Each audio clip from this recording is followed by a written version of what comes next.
This is the Jake Feinberg Show.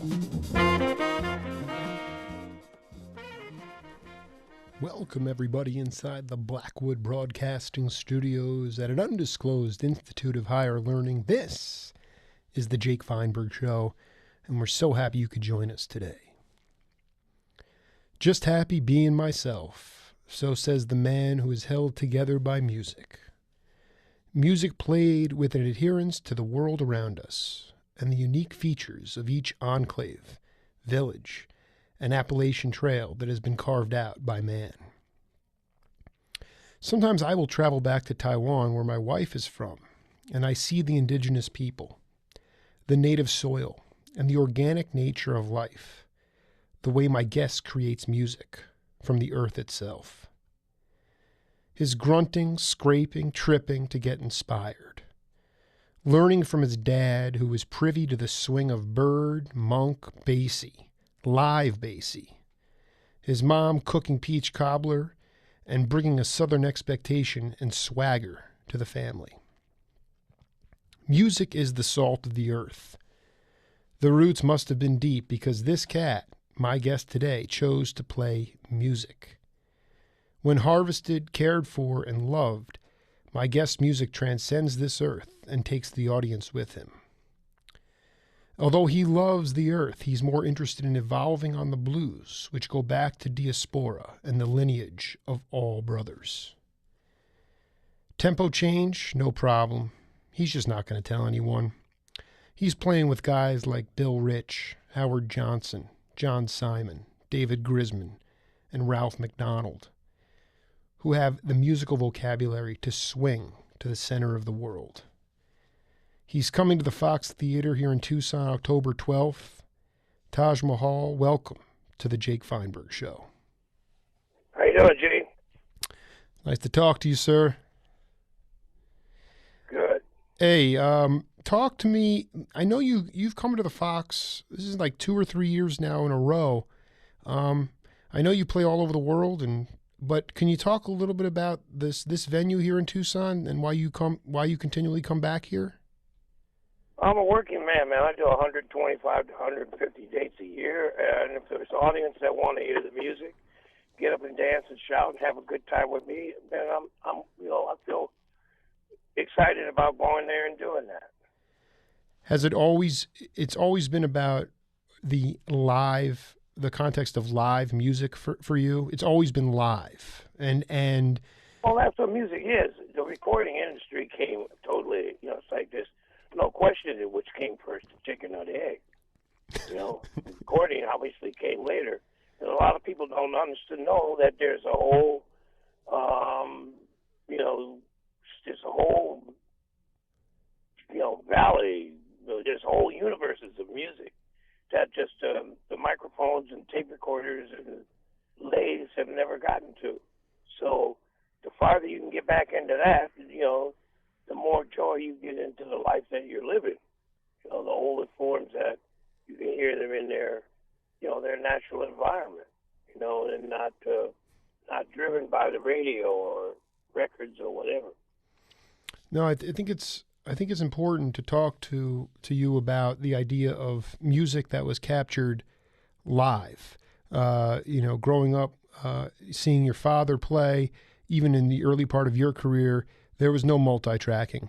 The music was not manufactured. The music was not manufactured, and it was done right on the spot and maybe just one take. And I talk a little bit about how the idea of knowing that you had to hit it, one take, no charts, you got to burn. How did that help you to develop your musical craft and your vocabulary? Well, those were the rules of the music. First of all, the rules were put together by the people who the music was there to soothe in the first place, and they had very high standards for what you could do. You couldn't even get up and play just because you got an instrument in your hand. You look like you want to play. You had to prove to people that you could play under every kind of circumstance, and the level of which you were deemed to have to put out in terms of your musical ability and the ability to move an audience, it was way up at the top, man. It was not, not just something that happened here and happened there. It was very serious, So, I mean, live is all you got. Everything else is a distraction after that. So, I love I'm it. serious. I love it. No, it's It's like live is all you got. That's what you're doing. I mean, a lot of people lived off those Robert Johnson records, but when I heard that stuff, it sounded like some weird tinny blues to me. I didn't dislike the guy. I thought he definitely was a bluesman, but I heard that music live from players in my neighborhood, who played it live. So a recording of it was like certainly removed from what the actual standing in front of a guy with an acoustic guitar playing that stuff. And that's the whole thing. I started when I first came to Los Angeles.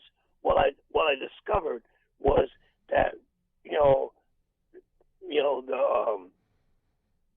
the trolls had gotten a hold of the music business and the music, they thought that they had the ability to just stamp it out just like everything else, and they just about ruined it for anybody that could play. And so, playing is coming back now. Which was really good. There's always people along the way that are playing, but a lot of them went further out where, nobody was interested in coming after with a tape recorder to play take tape down what they play, except people who knew what they were doing, And I'm talking about, Albert Ayler and Sonny Chirac and, James Blood Ulmer, Archie Shepp and, cats like, out there, Cecil Taylor and, some boy's name, Roscoe Mitchell, Art Ensemble, Chicago guys went out there. Okay, so some people recorded that stuff, but they wasn't chasing them, trying to put them into some bag that would make them popular music, and then furthermore, chew all the flavor out of the gum, along with the sugar, So my object was that, hey, nobody's doing this. They're not going to do this. I wouldn't know musicians when I was coming up that were really incredible. And then they would get connected up to the machine, and that was the last time you heard incredible come out of them. Somehow or another, that machine would chew them up and spit them out, and they were never the same. So that wasn't what I was interested. Hey, you know what? Maybe they won't get it. Maybe they won't even get it in this lifetime. But that's not the reason why I'm playing. 15 minutes of fame ain't worth. You can't put that in the balance of a lifetime of playing incredible live music night after night after night with the joy of what that's all about. And connected correctly to your ancestors. Priceless. Taj, you jumped to a point that I wanted to ask you about. When you went out to Los Angeles, I was hoping you could talk about some of the guys we miss. I call them the gut bucket guys. The blues play, the Mel Browns and the Johnny Carswells and how you fit into that scene. The unpretentious scene where you could chew that bubble gum and that sugar would never get lost because everybody was just in it because they wanted the music to feel good. Can you talk a little bit about when you first got out to Los Angeles and who you got hooked up with out there? Well, when I first came out to LA, I mean, what was interesting was that there was the Western migration. So you had a lot of Texas, Louisiana, Arkansas, Mississippi people coming out to California. So you had a good run of R&B and blues, and then of course the national acts came through, Otis Redding, the Tams, whoever, you had all your jazz people coming through. So you had a pretty good diet of people here. If you got tired of the boom, boom, boom, because they weren't doing nothing, nobody was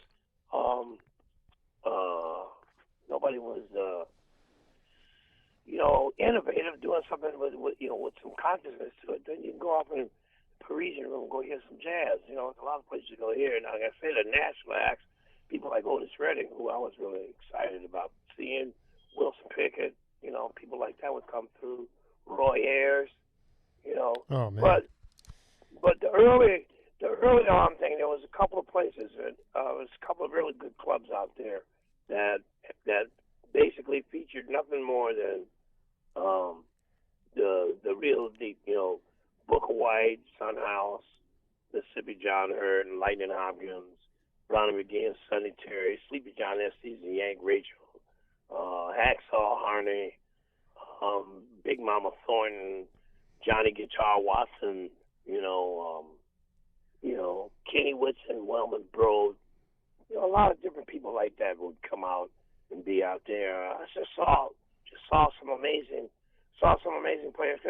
Pee Wee Creighton, T-Bone Walker, Albert King, Hollowell, with Hubert Sumlin, and let me see what else came. Muddy Waters, and then but still deep into players, the real players. To your man Lipscomb, Reverend Gary Davis, just Bessie Jones and the Georgia Sea Island Singers, do like that, man. It was like pretty exciting. So I really enjoyed myself, to be able to see that there was a place where these people were enjoyed and were revered and looked after, the best some of these folks could. So yeah, it was real nice to see that scene. Now Mel, I had met. I'm trying to think where Mel I hung out with Mel in Nashville and saw him across the country. It was a good scene, man. Jimmy Thomas. Let me see who else. Was it Joe Swift? Man, there was a lot of people there. I mean, they all came through. Temptation, Marvin and Vandellas, work with them. They came around. I was open to the music, man. I don't care where you're coming from. The music's all right. I'm good. But I saw that a lot of cats was just like, throwing the baby out with the bathwater with the blues. They, as they, become acculturated or assimilated, somehow or another they assimilate the notion that you have to somewhat either put down or destroy the generation before you. And I thought that was not a very bright way to do things, and that it made it real hard for the youngsters coming up to have any idea what to do, what kind of music to play. And, that you didn't lose anything by passing it from one generation to the next. Most of the time you gain because you give them a foothold to work with so they know where they're coming from, I wanted to, no, it's really well said. I'm curious though, when you talk about having to demolish what became before you, I mean, is it just the advent of loud rock and roll? Is that what you're getting at? I'm curious. No. I mean, it just seems as though the concept is that they can't live in the generation that they're in without either saying that the generation before them wasn't worth anything. Instead of figuring out that because what's going to happen is that if they do come to any kind of consciousness in their generation, they're going to realize is that they were too deep in the forest to see what was going on. Had they stepped out far enough to where they could get some kind of global perspective, they would realize that time is not, there's no line in nature, and that this stuff is, if it's energy that's put out there, it don't disappear.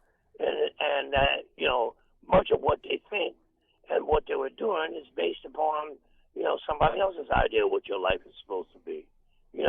That, and what I'm saying that is that when I talk to, play with, and go and hang out with musicians from different parts of the world, Africa, South Central America, the Caribbean,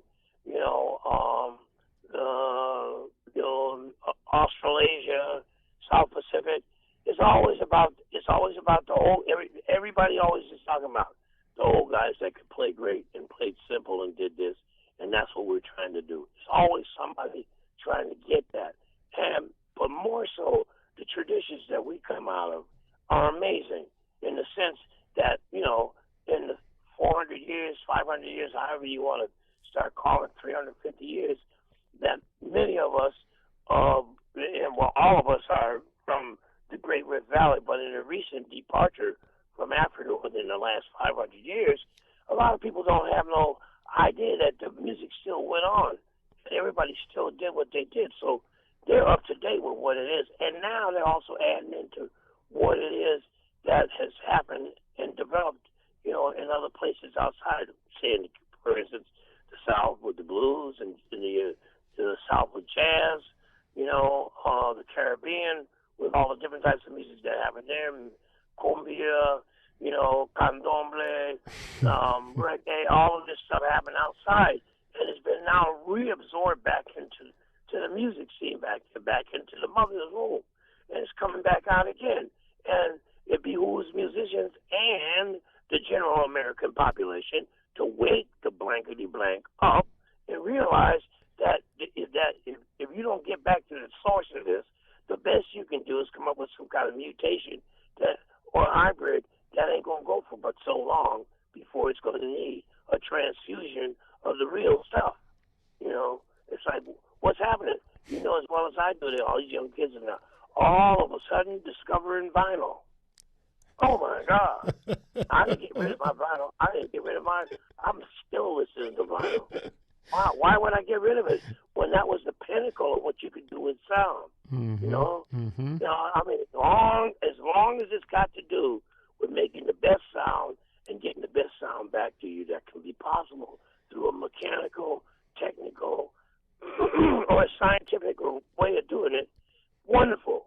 But you got to try to deliver it. So when I put on Muddy Waters folk singer, Muddy is in the room. Now, I'm not listening down some tube to something. It hasn't been, compressed into some digital numbers. I'm hearing the sound of that guy in the room at the time he recorded now. Okay, that's what I want, and that's what analog will give you, and that's what LPs and vinyl will give you that. And you can't get it nowhere else. And so I'm thrilled that the young people, are finding their way back to this.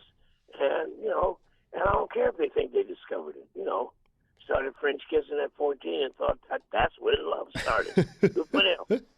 I'm real happy with that. I'm very happy with that. We sell quite a bit of vinyl on our trip. When we travel, people always are looking for our vinyl, so it's really... No, it's wonderful that you bring that up, because I think the word that you're looking for, younger people than me, I'm 35 and a totally obsessive vinyl collector, but the younger generations are searching for authenticity.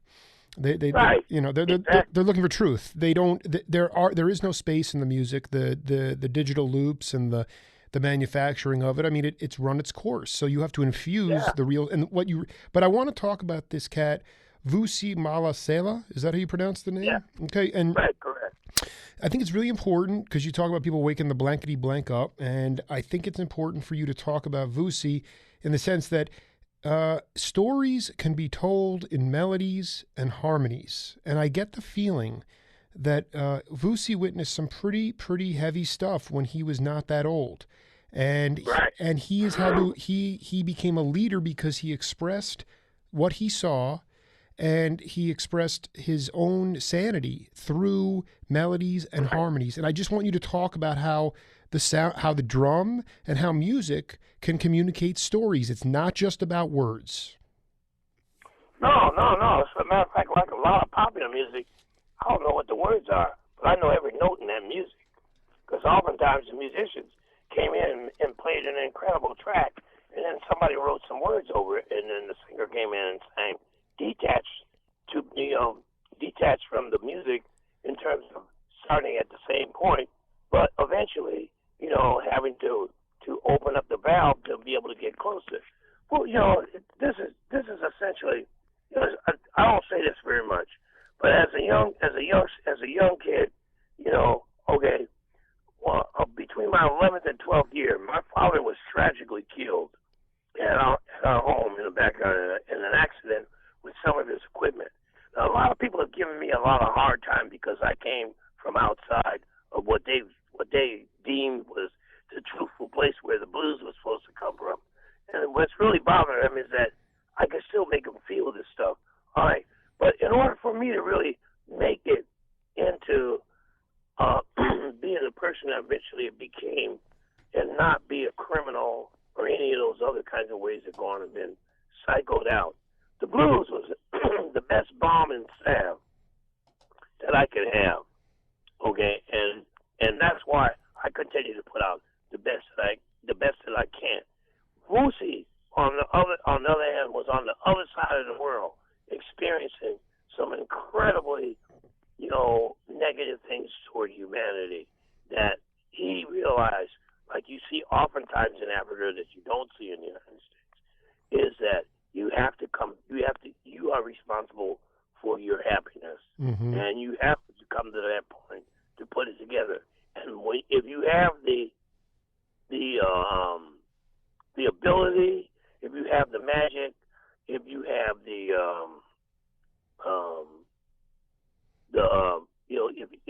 if you're lucky enough, if you have the luck, you have the wherewithal to be able to carry that off. You open a portal for a lot of people, and that's your job as a musician. See, in the real world, and where the musicians descend from, that's their job, And we're all a part of the whole thing. The dancers are as much a part of the music as the musicians, as the singers, as the whatevers. Those the people who don't dance and observe from the sideline and are there to witness the spectacle and bring their energy, show face, and support.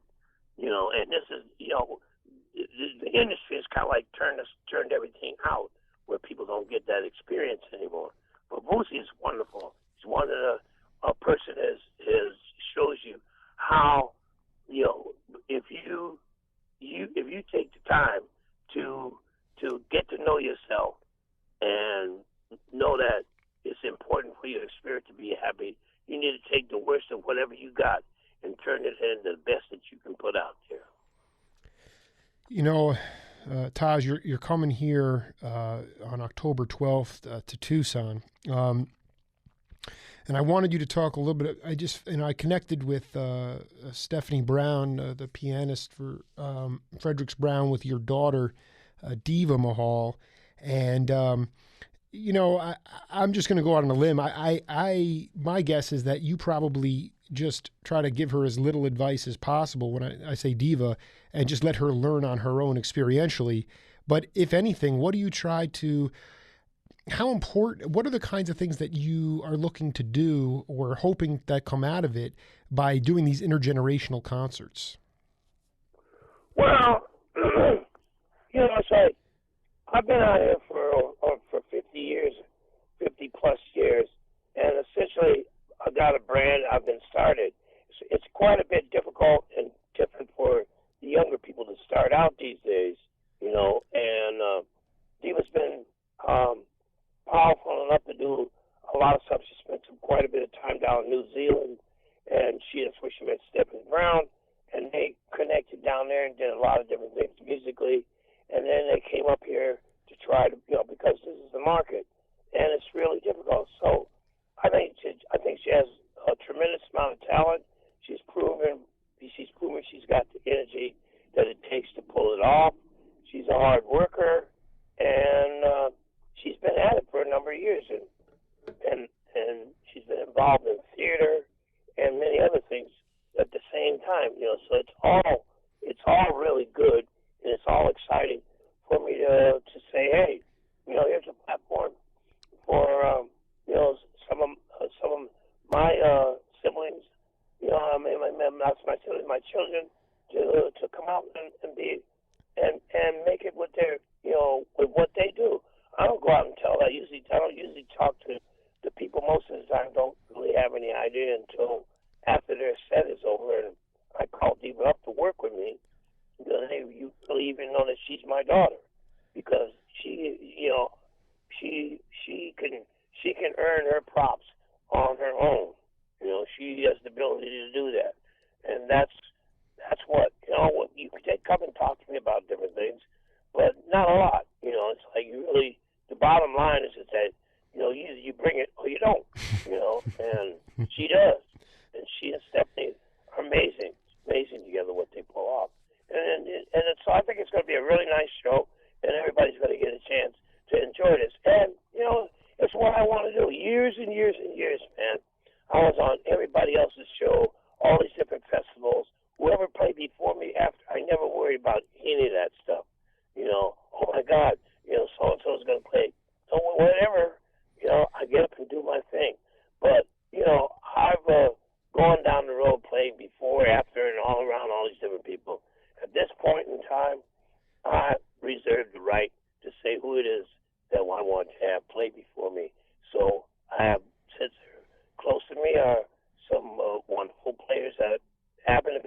family. Some of them happen to be a part of my bigger family from the world, and that's why we're out here to bring the best of what we can to the best of people's expectations. You know, it's really interesting. You talk about getting some grief because you guys actually wound up in Massachusetts, and you were at UMass studying. My gosh, help me out here. Agriculture. No, animal husbandry. That wasn't where it started. See, all that started before that.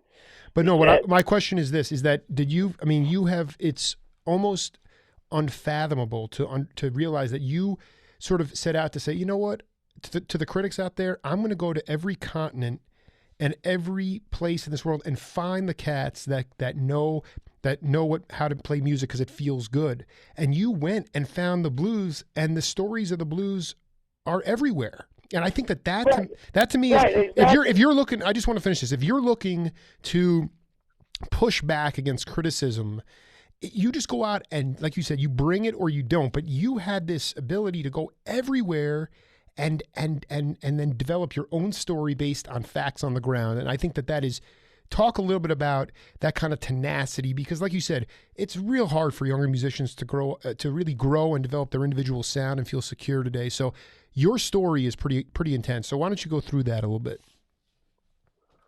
Well, I don't know if I knew other than me saying what I thought. I mean, I just looked out at humanity, and what you start seeing is there's more similarities than there's differences.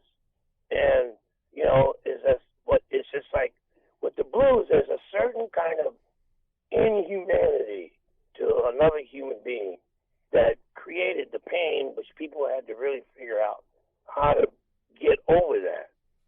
You know what I'm saying? And not only that, how to get over it, how to lift everybody else within your vision, within your purview, out of it. And that's what the musicians were about.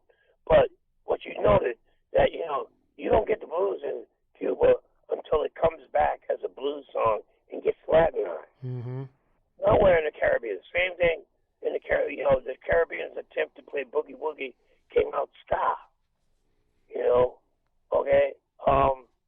You go into Central America, South America. Now those guys, because of the deep sentiment that they have, they're able to come up and play with the sentiment of the blues. That's what they like. That's what they come in there. They're feeling people in the first place. That's what they do. They feel their way through their lives. And they feel for each other. It's not just working out of their head, And to me, the sound of, like some of the bands I've had, the musicians are like from the Caribbean, from Africa, from the French or English or Spanish-speaking parts of the world, speak other kinds of language. I just say that when you put all these elements inside the music,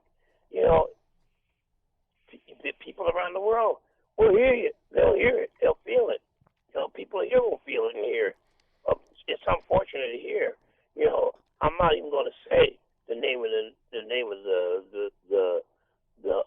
the news agency, but it's like it's all surrounded. It's all like they live in a room full of mirrors, and it all looks good. Mm-hmm. You got to get out. You got to step out of that. You're hitting it so well, and I think that it's so fascinating.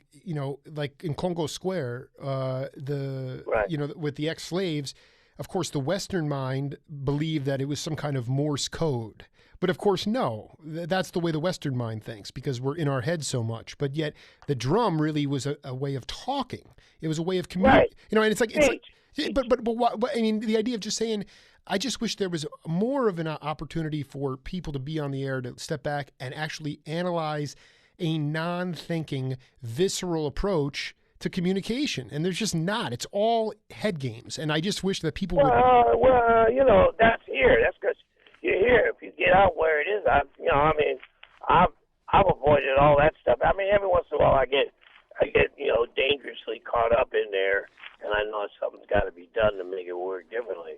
But right. No, man. I mean, I don't have days of that stuff anymore. And that stuff ended way back in the back around and went like, no, I'm not going. I'm not putting up with that kind of craziness. Here's the music. If you don't get it in this lifetime, well, can't say that I wasn't doing it.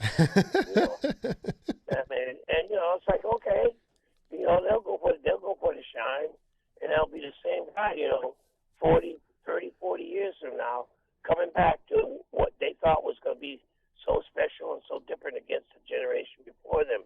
If they're smart, they'll wake up and realize that, hey, man, it's all here.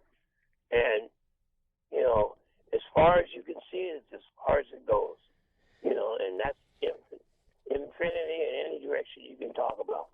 If you think music is done, you think that, somebody's going to keep the blues alive? The blues are already alive, man.